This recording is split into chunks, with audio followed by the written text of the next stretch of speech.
Buenas, en este video explicaré sobre el mapeo de procesos para mejorar un flujo de trabajo. Los temas a ver son, ¿qué es el mapeo de procesos?, un ejemplo real de mapeo de procesos, y por último su análisis con respectivas oportunidades de mejora, y cómo afecta al flujo de trabajo y a la organización. ¿Qué es el mapeo de procesos? Es una herramienta para ver visualmente el flujo de trabajo, cuyo objetivo es determinar si hay cuellos de trabajo, tareas innecesarias, pérdida de tiempo y recursos para elaborar o brindar un producto o servicio de la manera más eficiente posible. Ahora vamos con un ejemplo.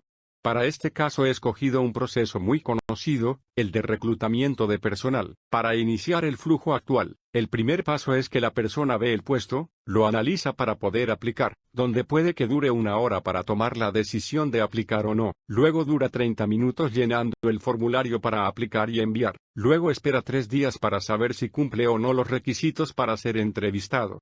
Por otro lado, el de recursos humanos dura 2 minutos revisando cada perfil para decidir los candidatos a contactar para una entrevista. Luego el de recursos humanos dura 2 minutos para contactar a cada candidato seleccionado por medio de vía telefónica o correo para entrevistar. Luego el de recursos humanos dura 30 minutos entrevistando a cada candidato.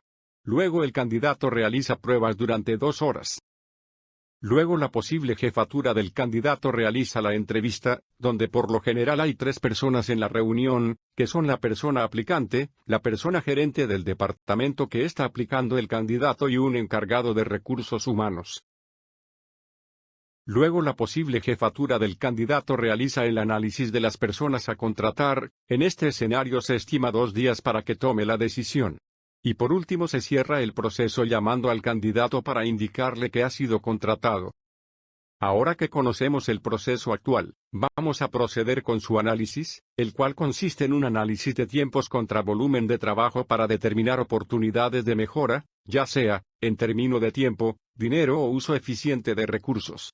En este caso, vamos a seleccionar los pasos más importantes del candidato que son al llenar el formulario y esperar respuesta. Iniciando con el análisis, hay 2 preguntas básicas, que son la cantidad de candidatos aplicando, y esperando respuesta para una entrevista o no. Para el presente caso, pensemos en un call center donde aplican 300 personas en un mes.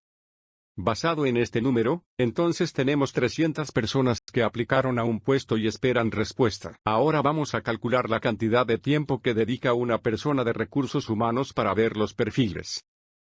El cálculo es 300 multiplicado por el tiempo de revisión de cada perfil, el cual se estima de 2 minutos. Esto da como resultado 600 minutos. En horas equivale a 10.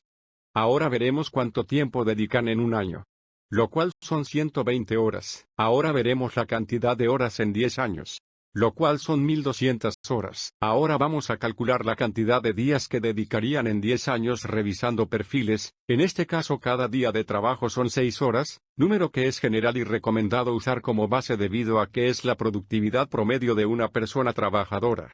En este caso son 200 días de trabajo. Ahora vamos a calcular cuánto le costará en 10 años a la empresa, en este caso usamos $8 la hora.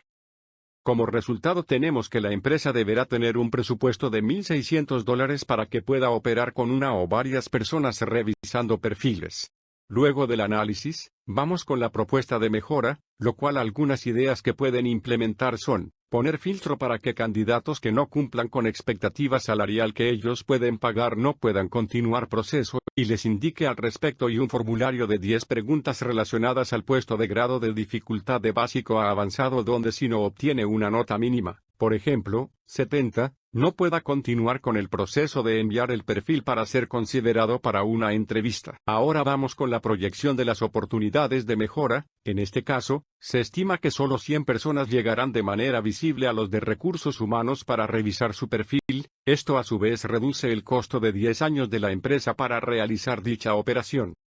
Ahora el mapeo de procesos con las mejoras queda de la siguiente manera: el tiempo para aplicar aumentó, pero el tiempo de espera se redujo, ya que los de recursos humanos tienen menos volumen de trabajo, y además, el tiempo para realizar entrevista telefónica es menor porque es una pregunta menos al candidato, y también afecta que el tiempo sea menor en las pruebas debido a que ya hubo una prueba de filtro inicial. En este punto quiero aclarar que el tiempo de pruebas puede unificarse en el proceso inicial de aplicar para esperar respuesta, haciendo más ágil el proceso de selección. Como resumen, luego de realizar el mapeo del proceso y su análisis, se puede notar una mejoría en los tiempos entre candidatos y recursos humanos, el costo económico a la empresa, la imagen que deja a los candidatos y el volumen de trabajo. Por favor dele suscribir a mi canal para estar pendiente de nuevo contenido gratuito. Espero que el video le haya sido de mucha utilidad.